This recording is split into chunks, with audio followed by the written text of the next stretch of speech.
Heavy rain is once again said to impact several parts of North India, with the India Meteorological Department issuing fresh alerts for Punjab. Even Kerala continues to battle one of the worst spells of the monsoon this season. While Punjab is preparing for another round of showers, Kerala remains on high alert after widespread flooding, landslides and rain-related incidents that claimed multiple lives and caused extensive damage.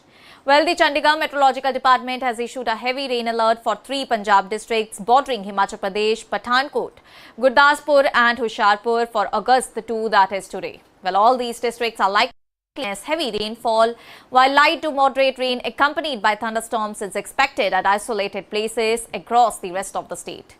Chandigarh is also expected to remain isolated.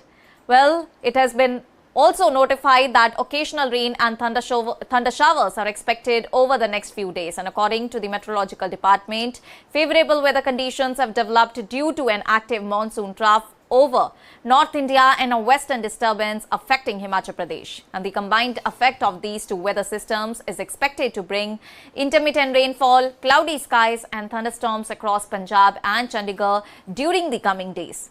A yellow alert has also been issued for several districts including Amritsar, Taran and Kapurthala, Jalandhar, Nawashahar, Ludhiana, Sangrur, Fatehgarh Sahib, Roopnagar, Patiala and SAS Nagar Mohali, where light to moderate rainfall is likely at isolated locations. Well, similar weather conditions are expected in Firozpur, Fazilka, Faridkot, Muktsar, Moga, Bathinda, Barnala and Mansa. Authorities have advised people to remain indoors during thunderstorms, avoid open fields and stay away from trees, electric poles and waterlogged areas due to the risk of lightning.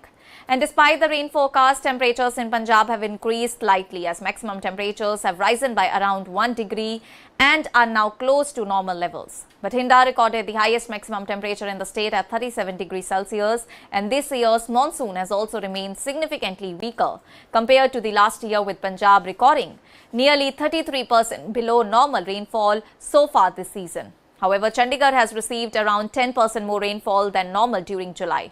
And the lack of widespread rainfall has also led to rising humidity and increasing electricity demand across Punjab.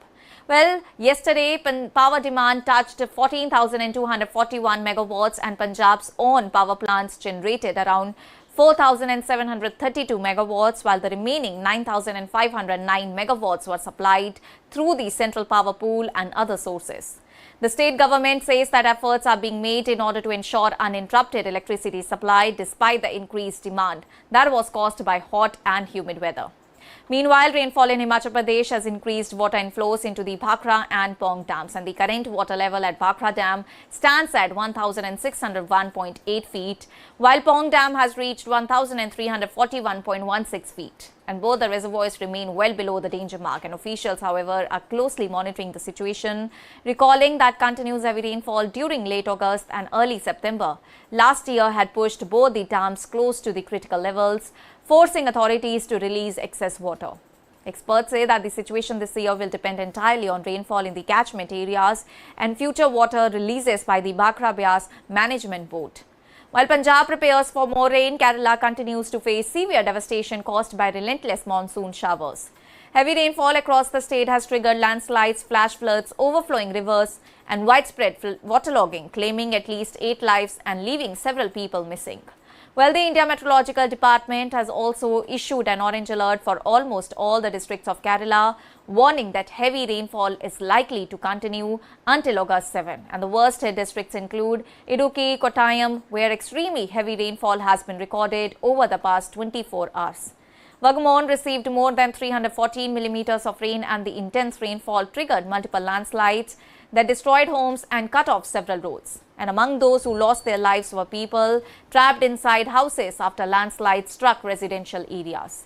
Several drowning incidents involving children were also reported. Rescue teams comprising the National Disaster Response Force, Fire and Rescue Services, Police, Coast Guard and District Administration are conducting search operations in order to trace missing persons and evacuate stranded residents from flooded localities. Well, the heavy rain has also caused major infrastructure damage across Kerala, and the flood waters have submerged homes, shops, roads and agricultural land, while landslides have disrupted highways and hill roads. Rising river levels forced authorities to deploy rescue boats in several districts in order to reach isolated families, and multiple dams have opened their shutters in order to regulate increasing water levels, while relief camps have been established to accommodate displaced residents. And according to the state government, dozens of houses have been completely destroyed, while many more have suffered partial damage. And the Kerala government has directed ministers to remain stationed in their respective districts in order to supervise rescue and relief operations. District collectors and emergency response teams are working around the clock to restore normalcy as heavy rain continues across the state. The monsoon has also affected Assam, where flood continues to impact nearly 2 lakh people across multiple districts, and the flood-related death toll has risen to 82, while thousands of people remain sheltered in relief camps. Well, the state government has announced plans to reopen schools in flood-affected districts from August 10, depending on improvements in the entire situation. With heavy rainfall forecast over the coming days, authorities across Punjab, Kerala and Assam have urged residents to remain alert, closely follow weather advisories, avoid unnecessary travel during periods of intense rain, and immediately report any emergency situations to local disaster management authorities. Well, as the monsoon remains active across several parts of the nation, officials continue to monitor conditions and coordinate relief efforts in order to minimize loss of life and property.